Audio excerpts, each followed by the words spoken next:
La ira de Dios. En aquel día dirás: cantaré a ti, oh Señor, pues aunque te enojaste contra mí, tu indignación se apartó y me has consolado.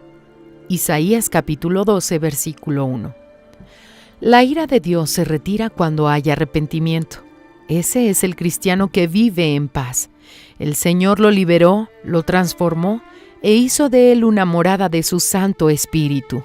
Ese tipo de cristiano vive en paz con su propia conciencia. Muy pocos cristianos viven así, aunque sea esa la voluntad de Dios para todos los que se aproximan a Él. En un grupo mucho mayor está el cristiano que conoce la Biblia e incluso frecuenta la iglesia, pero que aún así vive sometido al engaño. Sobre él permanece la ira de Dios. La ira de Dios no está sobre los que no conocen la verdad. La ira de Dios está sobre los que conocen la verdad, pero viven en la mentira. Dios es verdad. Quien anda en la verdad obviamente está sujeto al Señor Jesús y cosechará los frutos de esa obediencia.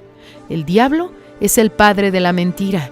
Quien anda en la mentira está sujeto al padre de la mentira y cosecha sus frutos.